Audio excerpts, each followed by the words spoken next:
Builder चोर है, चोर है। गवर्नमेंट सोई हुई है। अब हम बिल्कुल हताश हो चुके हैं। अब हमारे पास कोई चारा नहीं है। ओएसपी बिल्डर हाय हाय, ओएसपी बिल्डर हाय हाय, ओएसपी बिल्डर हाय हाय। नरवीर जी हमारा सपोर्ट करो। नायब सिंह सैनी जागो, नायब सिंह सैनी जागो, नहीं तो अगली सरकार आपकी नहीं आएगी, नहीं तो अगली सरकार आपकी। ये बिल्डर चोर है। मैं federation of apartment owners association का प्रेसिडेंट हूँ गुरुग्राम। मैं यहाँ आया हूँ उनके सपोर्ट में आया हूँ। बेसिकली प्रॉब्लम ये नहीं है हमारी कि एक बिल्डर की या दो बिल्डर की। स्टॉल्ड प्रोजेक्ट्स फंसे पड़े हैं, सिर्फ गुड़गांव में नहीं, पुणे, बैंगलोर, बॉम्बे, सब जगह फंसे हुए हैं, यूपी। मगर ये जो पर्टिकुलर है अफोर्डेबल हाउसिंग, ये प्रधानमंत्री की योजना थी। प्रधानमंत्री की योजना तब लॉन्च हुई जब बीजेपी की सरकार यहाँ पर भी थी। अब यहाँ 10 साल थे उनके, आज वो आवास मंत्री हैं, उनको सब चीजें मालूम है। अपने कार्यकाल में उन्होंने एक स्टेप नहीं लिया इसको सुलझाने के लिए, इस प्रॉब्लम को। प्रॉब्लम दूसरी ये है, इतनी एजेंसीज है, रेरा, डीटीपी और आईएनसीएलटी, बहुत सारे एजेंसीज हैं, इन सब ने बायर्स को एक पिंग पोंग बॉल बना दिया है। एक बायर से आप क्यों इधर से उधर भगवाते हैं जब आपके पास एक स्पेसिफिक एक्ट है जो रेरा है। मगर प्रॉब्लम ये है कि रेरा को भी डाइल्यूट हरियाणा सरकार ने कर दिया है, और इतना डाइल्यूट कर दिया है क्योंकि मुझे मालूम है, बिकॉज मैं दूसरे रेरा से भी डील करता हूँ। सबसे ज्यादा डाइल्यूशन रेरा का यहीं पे ही है, जिसका केस अभी चल रहा है कि आपने क्यों डाइल्यूट किया। उस डाइल्यूशन की वजह से सारे बिल्डर्स आसानी से निकल जाते हैं। अभी आप इस पर्टिकुलर केस को देखिए, इसमें कोलैबोरेशन था एक जमींदार के साथ और बिल्डर का, जिसमें कुछ शायद 35-65 था, जो 35% उसको जाना था। अगर आप ले रहे हैं 100 रुपया तो 33 रुपया जमींदार के पास जाना था, 65 बिल्डर के पास जाना था। ये रेरा में बड़ा अच्छा एक्ट है कि आप एस्क्रो अकाउंट बनाएंगे, पर उसको डाइल्यूट इस तरीके से किया गया। एस्क्रो अकाउंट में पैसा कम निकलता है जब आप एक चार्टर्ड अकाउंटेंट, एक मिनट, जब आप चार्टर्ड अकाउंटेंट, एक आप इंजीनियर, आज का था उसी पर बात कर लेते। उसी पे मैं बात कर रहा हूँ, उसी की भूमिका है ये सारी, जो आप हम यहाँ खड़े हुए हैं पसीने बहा रहे हैं, क्योंकि एक्ट डाइल्यूट हुआ है। अगर एक्ट सरकार ने बनाया है तो मेरे को लगता नहीं है कि आज 10 साल से लोग इतने परेशान क्यों घूम रहे हैं। तो हमारी प्रॉब्लम भी एक्ट की है, और उसके ऊपर जो रेरा चीफ बनाए जाते हैं वो सारे रिटायर्ड ब्यूरोक्रेट्स होते हैं, जिनको कुछ नहीं मालूम क्या हो रहा है, और वो जो इस पोजीशन पर राइज हुए हैं वो भी किसी मिनिस्टर की वजह से या सरकार की वजह से। तो उनको हटा के आप जुडिशरी ऑफिसर्स को क्यों नहीं यहाँ पे रेरा चीफ बना रहे, जिनको कानून की कुछ तो अकल है। ये मांग है आप लोगों की, ये मांग है मेरी, ये भी मांग है। यस।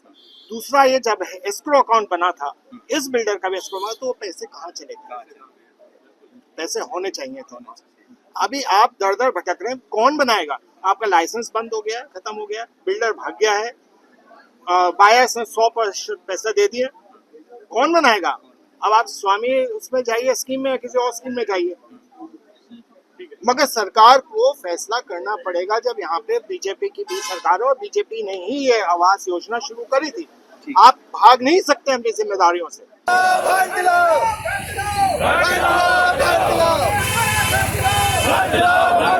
मोदी जी घर दिलाओ, घर दिलाओ, घर दिलाओ, मोदी जी घर दिलाओ, घर दिलाओ, घर दिलाओ। 3,000 बायर के लिए घर दिलाओ, हमारा फ्लैट दिलाओ। ये 3,000 बायर की पुकार है। राव नरवीर जी हमारा फ्लैट दिलाओ। ये 3,000 बायर की पुकार है, ये 3,000 पुकार है। हमारा घर दिलाओ, घर दिलाओ, घर दिलाओ, हमारा घर दिलाओ, घर दिलाओ, घर दिलाओ। भारद्वाज है, और आज हम 300 बायर्स यहाँ पे इकट्ठे हुए हैं। इस बिल्डर जो ओएसबी का बिल्डर है, सेक्टर 109, इसने हमारे को 2016 में अलॉटमेंट किया था, और हमारी अलॉटमेंट निकल के हमने इसको 99% पेमेंट दे चुके हैं। हम कोई 1% पेमेंट बची भी हुई है तो अब वो भी कंप्लीट कर दी गई है। लेकिन बिल्डर ने अभी तक वहां पे 40% से ऊपर काम नहीं करवाया है और अभी तक वो काम सारा ऐसे ही पेंडिंग पड़े है।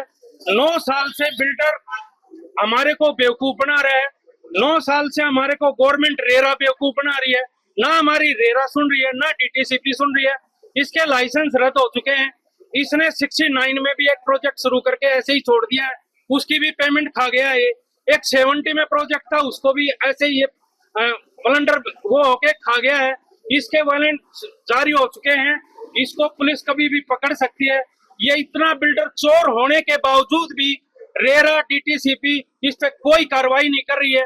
अब आज हम दुखी होके सारे बायर, ये 3000 बायर्स इकट्ठे होके आज राव नरबीर जी के यहाँ पे आए थे कि हमारे को न्याय मिलेगा।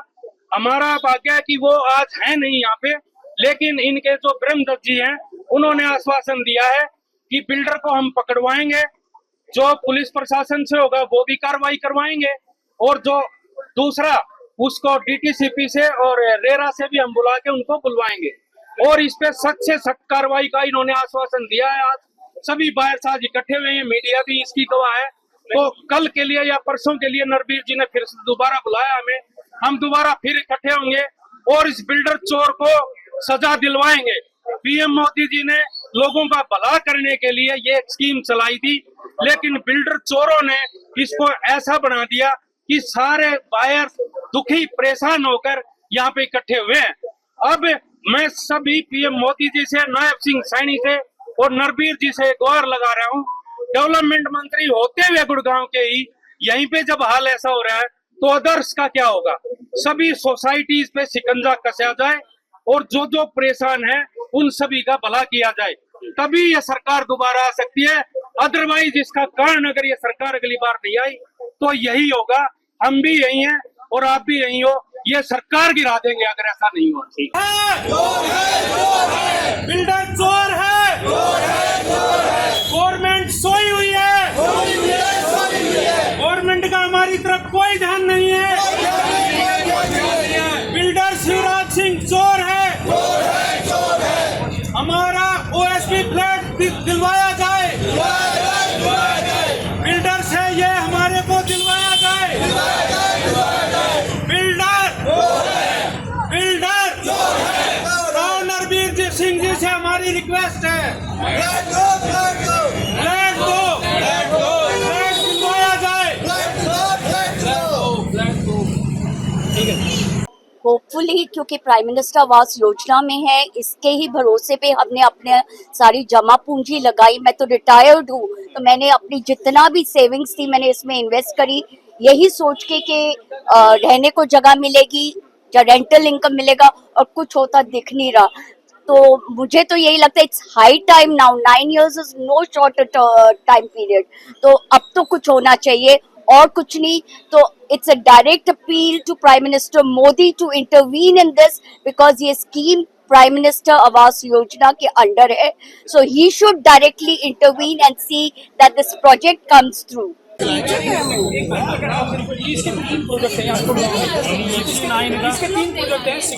वैसे भी सरकारी योजना है, ये वैसे भी आप लोगों का 69 में आपको बताओ।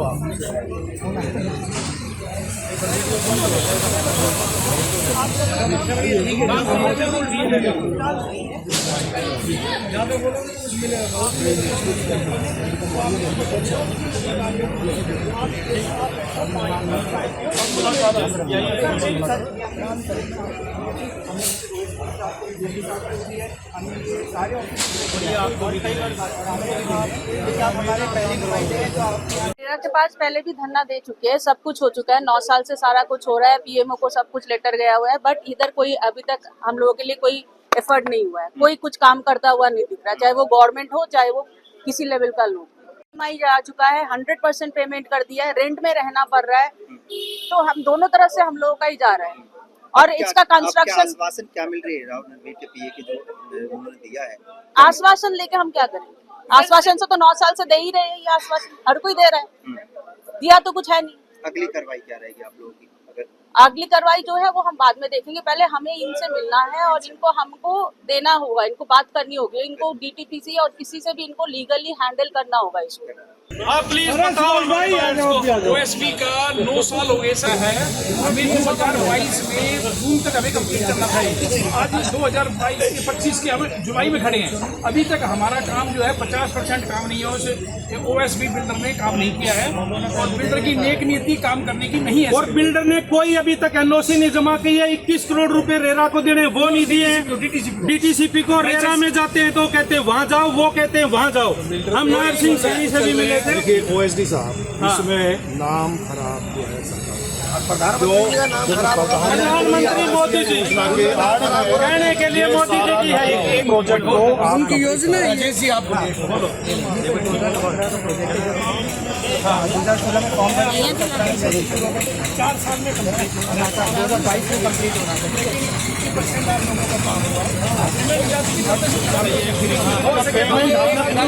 एक एक पैसा जोड़कर अपने लिए एक घर लेने की सोची प्रधानमंत्री योजना में, ये सोचकर कि ये तो गवर्नमेंट की स्कीम है, इसमें मेरे को कोई धोखा नहीं मिलेगा।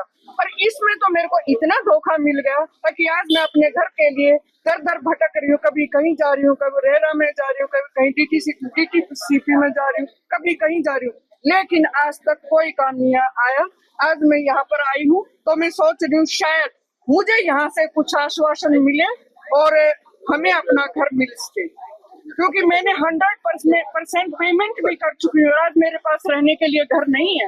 आज मैं रिटायरमेंट के स्टेज पर खड़ी हूँ, तो अब मैं कहाँ जाऊंगी? 30,000 रुपए किराया दे रही हूँ। तो अब प्राइवेट स्कूल में कितना होता है, कैसे कैसे मैं कहीं ट्यूशन करती हूँ, कहीं कुछ करती हूँ, ऐसा करके मैं पैसा इकट्ठा करके लोन की पेमेंट EMI भर रही हूँ और घर नहीं है। और आशा भी नहीं रह रही बची हुई अभी मेरे को घर मिलेगा। तो कितना टाइम निकलता 10 साल? मेरा नाम अर्चना है। मैंने सन 2016 में बुकिंग कराई थी फ्लैट की, 2017 में ड्रॉ हुआ। ठीक है, कायदे से हमें 4 साल में फ्लैट मिलना चाहिए था। 2021 में रेरा का एक्सटेंशन मिलने के बावजूद 2022 मई तक हमें फ्लैट मिल जाना चाहिए था। उसके बावजूद आज भी 55 से 60% काम साइट पे हो रखा है।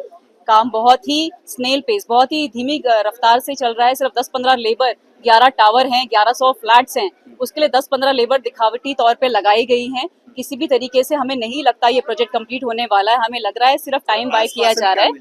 आश्वासन मंत्री साहब के हम राव नरवीर सिंह जी से मिलने आए थे यहाँ पे, वो यहाँ पे अवेलेबल नहीं है। हमें उनके जो साथ हैं, उनके साथ काम करने वाले हैं, उनके जो प्रिय हैं ब्रह्मदत्त जी, उन्होंने हमें आश्वासन दिया है कि वो मंत्री साहब से हमारी रिक्वेस्ट है आगे फॉरवर्ड करेंगे। जितने भी कंसर्न अधिकारी हैं या पुलिस प्रशासन जो भी हमारी मदद कर सकते हैं, वो हमें न्याय दिलाने की पूरी संभव प्रयास करेंगे। पहले वो अपनी तरफ से इसको जांचेंगे और कागजों को जांचने के बाद हमें कल या परसों दोबारा बुलाया गया है। जानकारी दी गई थी मंत्री साहब क्या आप लोग? हमने जानकारी नहीं दी थी। हम सिर्फ यहाँ पे सीधा आ गए थे और हम एक जनरल प्रोटेस्ट करना चाहते थे। ऐसा कुछ हमें ये था कि शायद शनिवार को मंत्री साहब मिल जाएंगे और हमें था वो घर पे मिलेंगे शायद, लेकिन उनकी कोई मीटिंग आ गई इसलिए वो अवेलेबल नहीं थे। इसीलिए अभी हम यहाँ से निराश नहीं हैं। हमें इतना आश्वासन जरूर मिला है कि हमारी जो रिक्वेस्ट है सुनी जाएगी और उस पर जरूर कार्रवाई की जाएगी, क्योंकि प्रधानमंत्री आवास योजना है, अफोर्डेबल हाउसिंग है। जो हमारा बिल्डर है ओशन 7 बिल्टेक है और सेक्टर 109 का हमारे फ्लैट में करीबन 1100 फ्लैट बायर्स हैं। ठीक है, और ऐसे इस बिल्डर के 3 प्रोजेक्ट्स हैं, 69 में भी है, 70 में भी हैं। कुल मिला के 3000 बायर्स हैं जो अफेक्टेड हैं और हम अभी 109 के ज्यादातर बायर्स हैं और भी प्रोजेक्ट से बायर्स यहाँ पे आए हैं, इकट्ठा हुए हैं अपनी फरियाद लेके।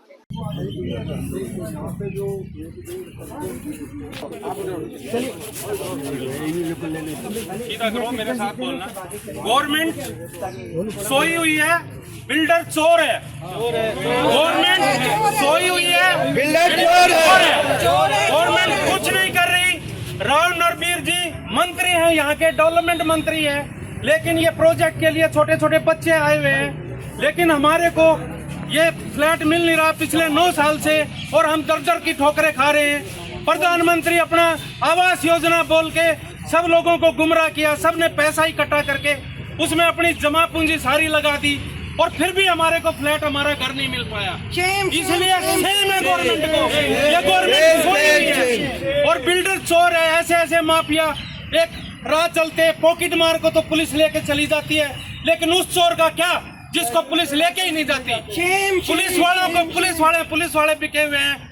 रेरा में जाते हैं तो रेरा कह देती है भाग जाओ यहाँ से, कुछ नहीं होगा, क्योंकि बिल्डर ऑलरेडी उनको खिला चुके हैं पैसा। कोई भी एक भी शब्द उनके खिलाफ नहीं बोलता। तो इसलिए क्या करें हम? गवर्नमेंट की तरफ जाएं या आत्मदाह करें? हम क्या करें? हम गवर्नमेंट को ये जवाब देना पड़ेगा और इस बिल्डर को एक नसीहत देनी पड़ेगी कि आगे भी ऐसी कार्रवाई ना हो। अगर कोई भी अफोर्डेबल हाउस का है, कोई भी प्रोजेक्ट होता है तो अपने संज्ञान में लेके कार्य करवाएं। अदरवाइज 3000 बायर्स को तो यहाँ लूटा है, ऐसे 50,000 बायर हैं जो अभी भी दर दर की ठोकरें खा रहे हैं। ऐसा नहीं है जिसका प्रोजेक्ट किसी का 90% है, किसी का 80, आज उसमें रहने भी लग गए तो भी वो प्रोजेक्ट पूरे नहीं है। और ये हालत है, उनकी जर्जर हालत है सभी प्रोजेक्टों की, क्योंकि पैसे बिल्डर लेके चला गया। खामियाजा कौन भुगत रहा है? हम बायर, एक आम आदमी ये भुगत रहा है, लेकिन कोई इस पे संज्ञान नहीं लिया जा रहा। इसलिए मैं गवर्नमेंट से फिर हाथ जोड़ के रिक्वेस्ट कर रहा हूँ, कम से कम हमारी तरफ देखो और इस प्रोजेक्ट को पूरा करवाओ। कैसे भी पूरा करवाओ, इस प्रोजेक्ट को पूरा करवाओ। और अभी हम राव नरबीर जी के पास जा रहे हैं, वहाँ पे भी ये मीडिया कम से कम हमारे साथ चले ताकि मंत्री साहब भी देख सके कि हम कितने परेशान हैं।